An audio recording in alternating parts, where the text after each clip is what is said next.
Like Wisconsin has always been strong in the middle distance events and the distance events. They scored big points from the 800 through the 3,000 meters.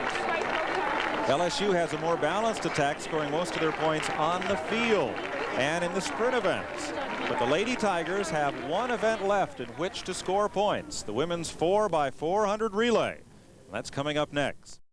Wisconsin. However, this event is run in two sections. The first won by Houston in 3:34.96. So Louisiana State will not only race the three teams on the track, but also the clock. They must finish third or better. Indira Hamilton has a tough assignment for LSU as the leadoff runner. They were only ranked 10th in this event coming into the NCAAs. And it'd be interesting to see which one of these teams will try to take the early lead in this race.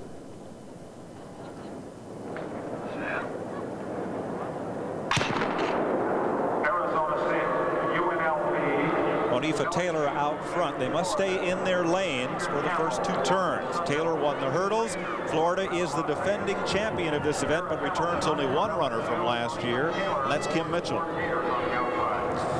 Taylor of Florida doesn't like running the relay, but she's doing very well over in lane number 5. She aggressively takes the lead as they cut in. And that's a key point to the 4x400 meters. Who you put where. Generally, you like to have your second strongest runner first and a very aggressive runner on the second leg who can try to grab the lead and establish position. Here, Taylor takes the lead for Florida. Judy Frazier moving up on the outside from Nevada, Las Vegas. Taylor's making it very tough on the others to pass her on that turn, these oversized turns here in Indianapolis. Frazier comes to the lead down the straightaway. Here's the handoff, and UNLV's Michelle Brown steps out with the lead. But watch the woman in yellow, Dahlia Duhaney. Pat Henry has a good strategy here, I think. Duhaney false started in the 200 meters, only 4th in the 55 meters. She's an athlete with something to prove, and she's proving it now. That she is. With this big move, she has those fresh legs, and there's no saving anything for tomorrow. This is her last race.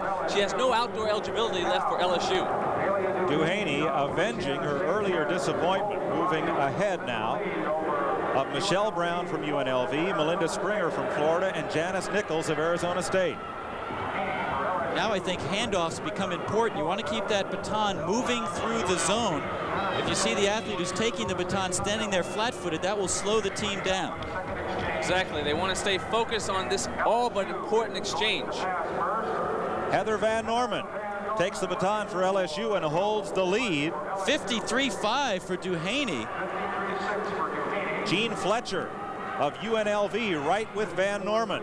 And Van Norman has had to wait a whole year for this opportunity. In warm-ups last year this time, she pulled a hamstring and wasn't able to compete.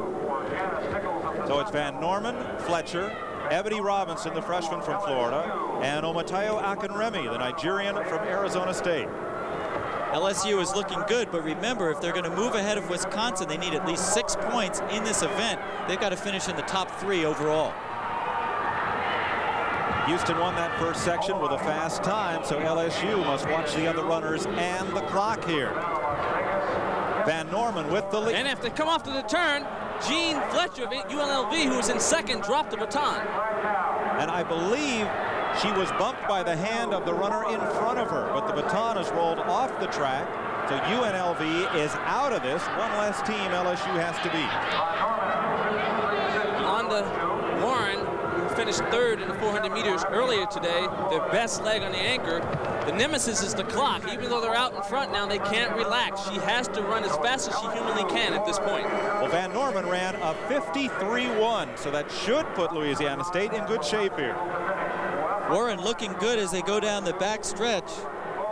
That's Kim Mitchell from Florida from last year's winning team, but LSU is now running only against the clock to win the team championship. They must beat 3rd place Alabama in the first section, 3:37.52. Warren pours it on in the home stretch. For all the marbles, they've done it. Louisiana State wins the event outright and the team championship.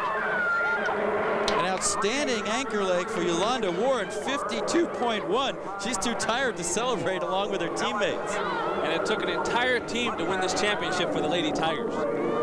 Cheryl Taplin celebrates.